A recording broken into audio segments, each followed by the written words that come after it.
अष्टावक्र जी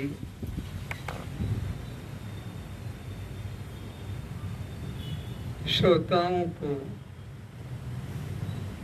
यही उपदेश कर रहे हैं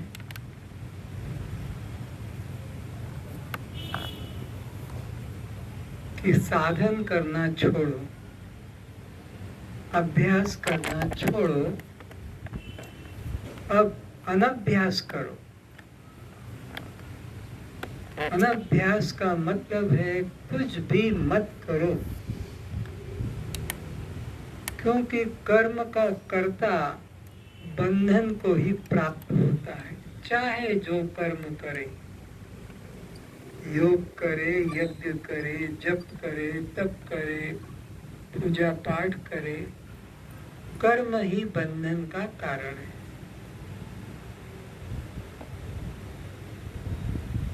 क्योंकि बिना कर्ता भाव मन में लाए तुम कर्म करोगे नहीं, और कर्ता भाव तुम जब लाओगे तो तुम्हें भोक्ता बनना पड़ेगा। कर्म बिना फल दिए शांत नहीं होता है। छोटा से छोटा कर्म हो, बड़ा से बड़ा कर्म हो, तो अनभ्यास करो, और अनभ्यास ही आत्म साक्षात्कार है। कोई रूप लाने की चेष्टा मत करो, कोई शब्द सुनने की चेष्टा मत करो, कोई ध्यान करने की चेष्टा मत करो। तुम स्वयं ब्रह्म रूप हो। यही बस निष्ठा मन में जगाओ।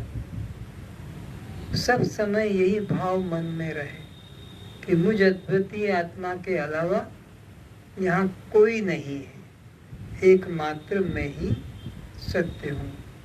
आगे क्या कहते हैं अष्टावक्र जी? अयम सोहम नाहम विभागमिति संत्यज सर्वमात्मेति निश्चय निसंकल्पः सुखी भव। हे जनक, यह मैं हूँ, वह मैं नहीं, वह अन्य है, इस भेद को त्याग कर सर्वरूप आत्मा ही है, ऐसा निश्चय कर। ऐसा भी मन में कभी भाव मत लाओ कि मैं और हूँ और परमात्मा और है, या मैं यह हूँ और यह मैं नहीं हूँ। ये भेद भी मत लाओ मन में, क्योंकि ये सारे भेद द्वैत में स्थित हैं। और जबकि सिद्धांत एक अद्वैत आत्मा के अलावा दूसरा कुछ भी नहीं है, तो फिर तुम किसको कहोगे यह मैं नहीं और यह मैं हूँ?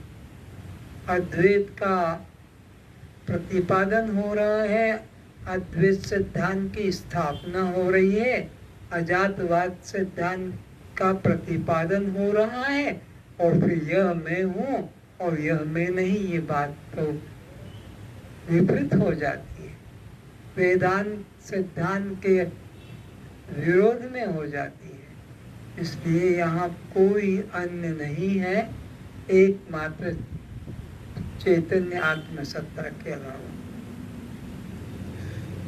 यदि तू अपनी ऐसी अभेद दृष्टि बनाएगा तभी तू सुखी हो सकेगा।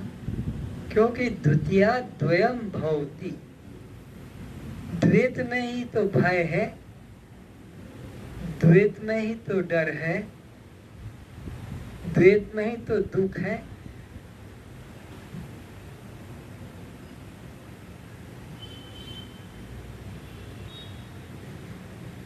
अवधूत जी ने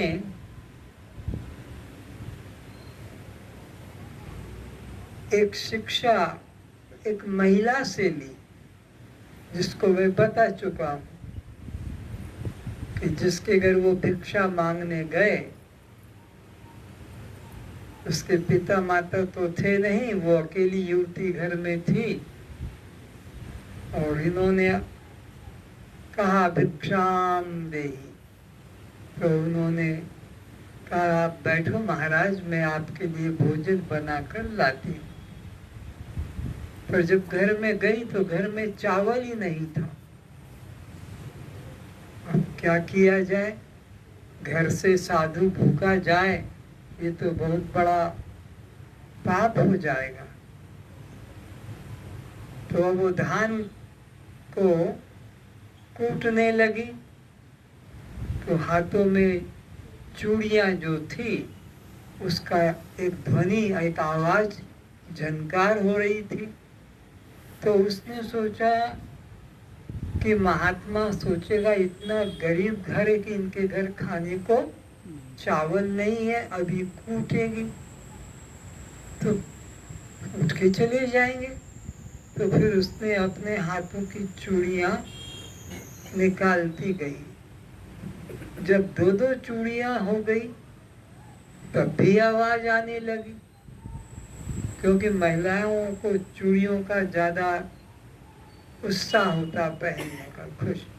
तो 8 चूड़ियाँ थी, घटते घटते दो दो, फिर उनको में से भी एक एक निकाल दी, एक एक चूड़ी रह गई।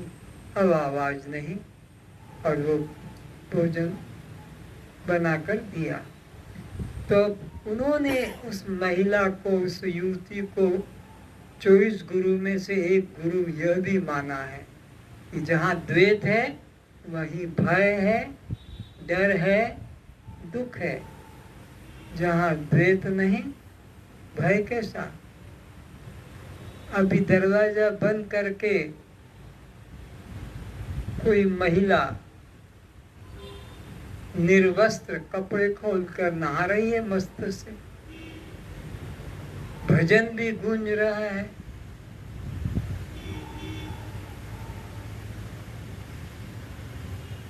और किसी ने नॉकिंग कर दिया एकदम ऐसे। दरवाजा तो बंद है, कोई अंदर गया भी नहीं है, तुमको ऐसे एक हाथ हो गए। क्यों? द्वैत का भाव कोई है, बस द्वैत का भाव आया कि दुख खड़ा हुआ। तुम जंगल में जा रहे हो आराम से, मस्ती से, अपनी तरफ दृष्टि नहीं है, लेकिन कोई सामने आ गया तो बस अब उसको इधर इधर उधर देखने लगेगा, अपनी दाढ़ी भी देखने लगेगा, अपना चेहरा। दूसरा आया कि बस मन में संकोच या भय हो जाता है। तो यहाँ पर है एक अद्वैत सत्ता के अतिरिक्त कोई अन्य नहीं है, ऐसा तू निश्चय कर। क्योंकि द्वैत भाव अगर रहेगा तो दुख उत्पन्न होगा। हे जनक, द्वैत दर्शन से ही भय होता है। द्वैत दृष्टि ही दुख का कारण है। परमात्मा और मैं भिन्न हूँ, ऐसी दृष्टि को छोड़ दो।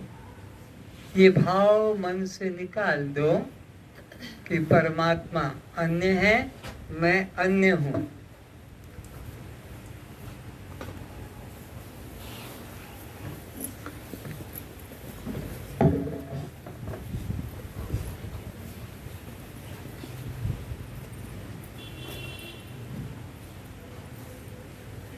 क्योंकि वेद का यह उद्घोष है, वेद का ये सिद्धांत है कि एक ब्रह्म के अलावा दूसरा यहाँ कुछ भी नहीं है। तो तुम वेद के विपरीत सिद्धांत मन में धारण करके कैसे कल्याण को प्राप्त कर सकोगे? अरे जिस देश में हम रहते हैं उस देश के संविधान को मानकर ही तो हम अपना जीवन यापन कर सकेंगे। अभी हम भारत में हैं तो हम गाड़ी चलाते हैं, लेफ्ट हैंड बाएं तरफ चलाते हैं। लेकिन अमेरिका में जब जाएंगे वहां बाएं जाओगे तो पेनल्टी लग जाएगी, चालान हो जाएगा। एक्सीडेंट हो जाएगा, वहाँ राइट साइड में चलता है। हमारी सब गाड़ियाँ बाएं साइड में जाएंगी और आने वाली उधर से, उनके लिए वो है। तो यहाँ का जो संविधान है वो यहाँ अमेरिका का अमेरिका का। तो वेद का ये सिद्धांत है कि एक ब्रह्म के अलावा दूसरा कुछ भी नहीं है। और तुम कहते हो कि वो और है और मैं और हूँ, तो फिर इससे तो तुम बंधन को ही प्राप्त होगे। सोहम शिवोहम कहने से भी वह और मैं दो हो जाते हैं, शिव और मैं दो हो जाते हैं। जिसे यह अद्वैत तत्व का ज्ञान नहीं, वही ऐसा जोर जोर से डकरा कर सांड की तरह शिवोहम सोहम कहेंगे। ये जो उच्चारण जोरों से किया जाता है सभाओं में, ऐसे शिवोहम सोहम, तो ये भी तो द्वैत हो जाता है। किसको कह रहे हो, किसको सुना रहे हो, कौन सुनेगा? जैसे राजा हम, महाराजा हम, तो कोई प्रजा होगी तभी तो राजा अपने को कह सकोगे। जब कोई प्रजा ही नहीं है तो तुम अपने आप मैं राजा हूँ, मैं राजा हूँ, ये तो कहना पागलपन हो जाएगा। तो कौन दूसरा है जो तुमसे पूछ रहा है तुम कौन हो, और तुम कहो कि शिवो हम? तो ये भी द्वैत में आ जाता है। लेकिन जिनका देह भाव बहुत प्रबल है, उनका देह भाव छुड़ाने के लिए, कोई छोटा कांटा निकालने के लिए एक बड़ा कांटा दिया जाता है। ये छोटा कांटा जो था देह का, इसको निकालने के लिए कहा कि तुम देह नहीं हो, तुम शिव हो, तो शिवोहम करो। लेकिन ये शिवोहम भी सत्व गुण का है, तमोगुण का देह है, रजोगुण का जीव भाव है, और सत्व गुण का ये ब्रह्म भाव है। हमें तो तीनों गुणों के ऊपर जाना है, गुणातीत होना है। हमें गुणों में अटकना नहीं है, हमें इन वृत्तियों में अटकना। ये सब वृत्तियां तो शिवोहम भी वृत्ति है, जीवोहम भी वृत्ति है, देवोहम भी वृत्ति है, कर्ता हम भी और भोक्ता, ये सब तो वृत्तियां हैं। हमें इन वृत्तियों के पार अपना घर है, वहां पहुंचना है, वहां ठहरना है। ज्ञानी की दृष्टि में कोई दूसरा पूछने वाला ही नहीं। कोई दूसरा पूछने वाला नहीं, तो जवाब किसको दे रहे हो कि शिवो हम की दृष्टा हम? नहीं, ज्ञानी की दृष्टि में एक मैं के अलावा अन्य कुछ भी यह वह तू या मैं नहीं है। ज्ञान हो जाने पर मैं कहने को बचता ही नहीं। ज्ञान होने का मतलब दृष्टा साक्षी आत्मा हम मुंह से रटकर बोल देना नहीं। क्या नदी सागर में जाकर यह उद्घोष करेगी कि गंगा हम, यमुना हम? नदी जब तक दूर है सागर से, सागर तक पहुंची नहीं है, तब तक ही वो ये भाव मन में रखेगी कि अब कब पहुंचूंगी, कब पहुंचूंगी, सागर कितनी दूर है, और वहां जाकर मैं सागर में लीन हो जाऊंगी और बताऊंगी कि मैं कहाँ से आ रही हूँ। हाँ, जब सागर में एक हो गई तो द्वैत भाव अब रहा कहाँ? नमक की पोटली बनाकर लूण की और समुद्र में डाल दो, तो फिर लौट कर बताएगी सागर कितना गहरा है? वो तो खुद ही गल के उसमें मिल जाएगी। तो नदी कहो कि जीव कहो, ब्रह्म में मिलकर वो तो गल जाएगा। जैसे अग्नि के साथ में बर्फ जाकर गल जाता है, फिर वहां बर्फ नहीं रहता है, मिलकर एक हो गया। फिर वो कहेगा कि मैं पहले इतना ठंडा था और इतना देर से था, वहां ना देर है ना वहां ठंडक है। वैसे ही ब्रह्म में एकत्व भाव हो जाने पर यह उच्चारण भी नहीं होगा, इसीलिए उसको मौन कहा है, अनर्वचनीय कहा है, अकथनीय कहा है, अवर्णीय कहा है। वहां पर मन वाणी की गति नहीं है, सूरज भी नहीं पहुंच पाता है वहां, चंद्रमा भी नहीं पहुंच पाता है, बिजली भी नहीं पहुंच पाती है, ये रोशनियां दीपक आदि भी नहीं। जिसकी रोशनी से सब चमक रहे हैं वो परम ज्योति परमात्मा है। उसको न बुद्धि प्रकाशित कर सकती है, न मन प्रकाशित कर सकता है, न चित्त प्रकाशित कर सकता है। ये ब्रह्मा विष्णु शंकर की भी वहां पर पहुंच नहीं है, वो तत्व पर, वो परम पद है, वहां मन वाणी की गति नहीं है।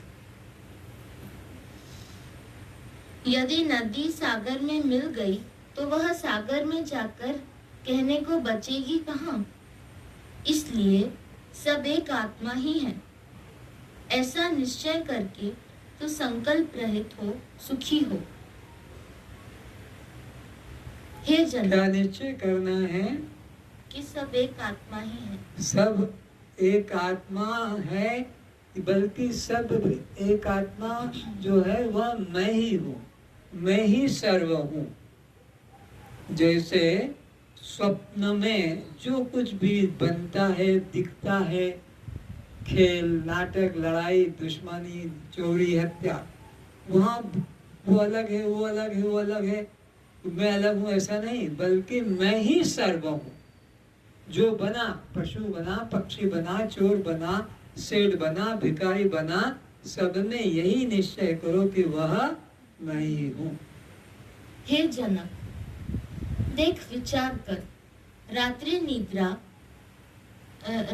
में निद्रा काल में स्वप्न नगर दिखाई देता है। नदी, पर्वत, सूर्य, पशु, पक्षी, ट्रेन, मोटर, हवाई जहाज से लोग सफर करते हुए दिखाई पड़ते हैं। भोजन, मिष्टान ग्रहण करते हुए दिखाई पड़ते हैं। किसी की वस्तु चोरी करते हुए पर स्त्री या पुरुष के साथ प्रेम करते हुए पकड़ा जाता है। तब लोगों के व पुलिस के जूते खाते हुए, डंडे मार खाकर हाथ पैर टूट जाते हैं, सर फूट जाते हुए भी दिखाई पड़ते हैं। इस प्रकार नाना भेद सृष्टि दिखाई पड़ती है।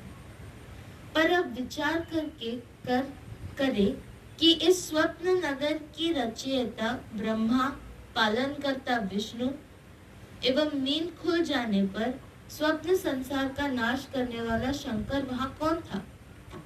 केवल स्वप्न दृष्टा ही वह सब कुछ बना हुआ था। उपनिषद कहता है, वह स्वप्न दृष्टा तू ही सब कुछ बना था, तेरे सिवा वहाँ किंचित भी अन्य नहीं था। सारा दृश्य प्रपंच, चाहे वह जागृत का स्थूल संसार हो या स्वप्न काल का सूक्ष्म संसार हो, संपूर्ण जगत मुझसे ही उत्पन्न होता है, मुझसे ही उसका पालन होता है और मुझ में ही उसका लय हो जाता है। अर्थात सबका आदि, मध्य और अंत जिसमें होता है वह अद्वय ब्रह्म में है। केवल उपनिषद यही बात समझा रहा है कि जिससे सब यह सृष्टि बनती है, पालन होता है, संहार होता है, वो कोई अन्य ब्रह्मा, अन्य विष्णु या अन्य शंकर नहीं। तुम्हारी सृष्टि के तुम ही ब्रह्मा हो, तुम ही विष्णु हो, तुम ही शंकर हो। तुम काम धंधा ना करो तो कौन विष्णु आकर तुम्हारा परिवार पालन करेगा? भीख मांगो, चोरी करो, नौकरी करो, व्यापार करो, करो तुम, तो तुम्हारा होगा। तुम अगर नहीं कुछ बनाओगे, घर में है आटा, घर में रहे है चावल, तो कौन आकर यहाँ पर बना के जाएगा? जब तक कि तुम न बनाओ तो तुम्हें ही बनाना पड़ेगा। तुम ही उत्पत्ति करता हो, तुम ही पालन करता हो, और तुम ही इन सब से ममता वैराग्य करके अपने आवागमन के चक्र को समाप्त भी। कोई ब्रह्मा, कोई विष्णु, कोई शंकर तुम्हारी सृष्टि में दखल करने वाला नहीं है। हर व्यक्ति की अपनी अपनी सृष्टि है, अपने अपने कर्म के अनुसार उसके सुख दुख भोग है। कोई बाहर वाला है, अगर संहार करने वाला होता शंकर तो तुमको ये बार बार जन्म क्यों लेना पड़ता? वो तो सब जला देता, भस्म कर देता। अगर उसके हाथ में होता तुम्हारे सृष्टि का संहार करना तो तुमको ये बार बार जन्म लेना ही नहीं पड़ता। पर तुम तो अनादिकाल से बार बार जन्म ले रहे हो। क्यों? कि तुम्हारे कर्म है इतने, भोग के वो समाप्त होंगे नहीं जब तक कि तुम अपने को ज्ञान प्राप्त नहीं करो। आत्मज्ञान, अद्वैत ज्ञान जब तक नहीं मन में लाओगे तब तक ये तुम्हारे को सृष्टि चक्र में आना पड़ेगा। ये प्रत्यक्ष दिखाई देने वाले प्राणी जिससे उत्पन्न होते हैं, जिससे शक्ति पाकर अपना कार्य करते हैं तथा प्रारब्ध पूर्ण होने पर जिनमें पुनः लय हो जाते हैं, वही ब्रह्मा है, उसे ही जानना चाहिए। वह ब्रह्मा कोई अन्य नहीं है, बल्कि वह तुम्हारा मन ही ब्रह्मा है। वही उत्पत्ति करता है, अहंकार करता है, वही पालन करने का अहंकार करता है, और वही त्याग करने का अहंकार करता है। तुम इनसे भी अलग हो। मय्येव सकलम जातम मयि सर्व प्रतिष्ठितम मयि सर्वम लयम याति तद अद्वय ब्रह्म अस्मि हम। वो अद्वैत तत्व, ब्रह्म तत्व मैं ही हूँ। मय्येव सकलम जातम, मुझसे ये सब पैदा हुए हैं। मयि सर्व प्रतिष्ठितम, मेरे द्वारा ही ये सब टिके हुए हैं, इनका पालन हो रहा है। मयि सर्वम लयम याति, और ये सब मुझ में ही लीन होते हैं। वो ब्रह्मा, वो विष्णु, वो शंकर मैं ही, मेरे अलावा कोई अन्य नहीं है। ठीक। हे जनक, तो निश्चय कर कि वह अद्वय ब्रह्म मैं ही हूँ। जागृत, स्वप्न, सुषुप्ति, मूर्छा, ध्यान, समाधि, इन 6 अवस्थाओं को जो आते और जाते, उदय और अस्त होते देख रहा है। जागृत आया, चला गया, स्वप्न आया, चला गया, सुषुप्ति आई, चली गई, मूर्छा आई, चली गई, ध्यान आया, हट गया, समाधि आई, छूट गई। कौन देख रहा है? कौन बता रहा है इनके होने और न होने को? वो तुम ही एकमात्र सत्य हो।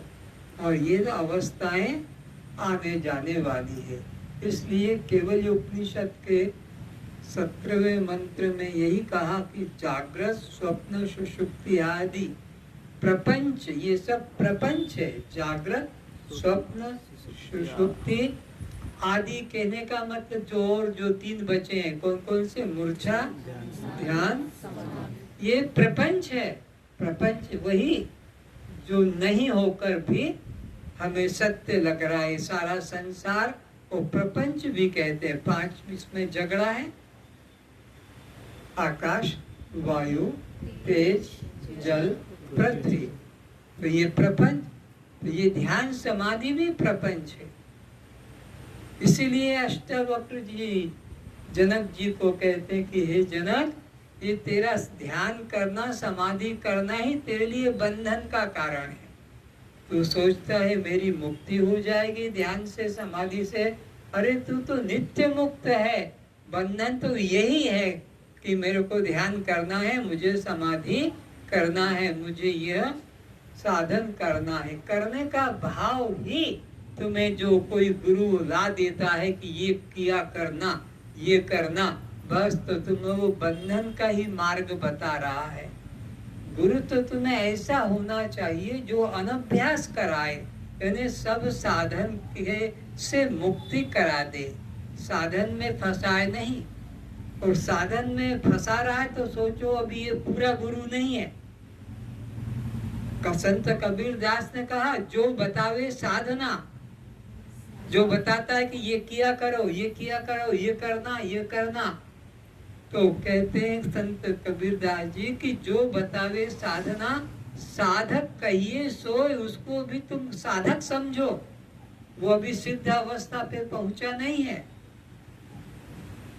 तुरंत मिलावे ब्रह्म से चुटके बजाते तत्वमसि, सच्चा सदगुरु वही सच्चा सदगुरु है जो तुमको मिलते ही ब्रह्म से मिला दे बिना साधन के। क्योंकि उसने जान लिया है कि यहाँ एक ब्रह्म के अलावा दूसरा, तो किसको साधन बताएगा। साधन क्यों बता रहा है कि वो खुद अभी उस अखंड ब्रह्म का, सर्व ब्रह्म का नहीं बोध कर पाया, इसीलिए खुद कर रहा है। वही तुमको भी बता दे, तुम भी माला करो, तुम भी पूजा करो, तुम भी तीर्थ करो, तुम भी ध्यान करो, क्योंकि वो खुद जा रहा है, भटक रहा है कि आओ मेरे साथ, मैं जा रहा हूं, तुम भी, तुम्हारी भी मुक्ति करा दूंगा। तो अंधे को अंधा मिले, राह बतावे कौन, कर सेवा निर्बंध की, पल में ले छुड़ाए, उसकी सेवा करो, उसकी शरण में जाओ जो खुद बंधन से मुक्त हुआ है, जो बंधन में खुद फंसा है, कोई संप्रदाय में, कोई कपड़ों में, कोई मजहब में, कोई अखाड़े में, कोई रूढ़िवादों में, वो अभी मुक्त नहीं है। किंतु यह मैं हूँ, यह मैं नहीं, यह प्रथम कक्षा का पाठ है। मनोबुद्धि अहंकार चित्तानि नाहम। अंतिम कक्षा के विद्यार्थी का पाठ होगा अहम में वेदम सर्वम, आत्मा एव इदम सर्वम। आत्मा के अलावा यहाँ अन्य कुछ नहीं, ब्रह्म के अलावा यहाँ कुछ अन्य नहीं, अहम के अलावा कुछ अन्य नहीं। यानी जिसने पूर्णता को पा लिया, अब उसकी दृष्टि एक ब्रह्म रूप हो गई है। जो कुछ हूँ मैं ही हूँ, यह पूर्णता का बोध है।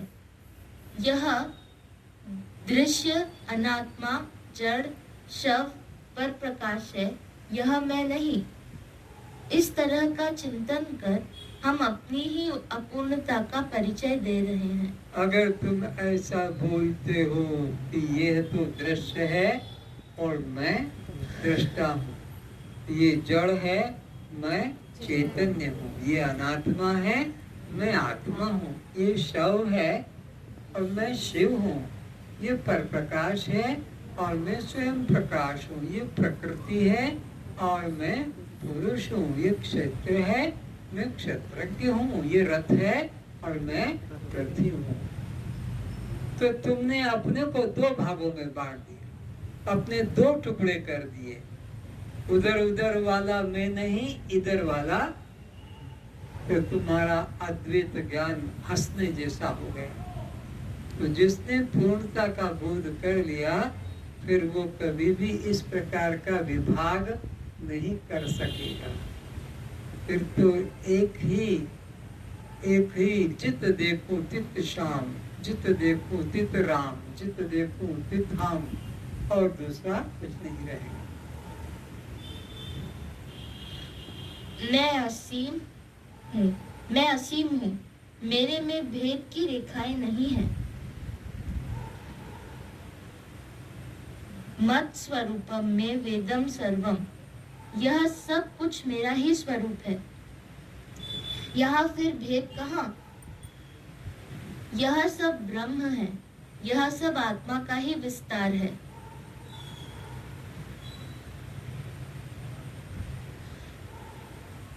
तवेवाज्ञानतो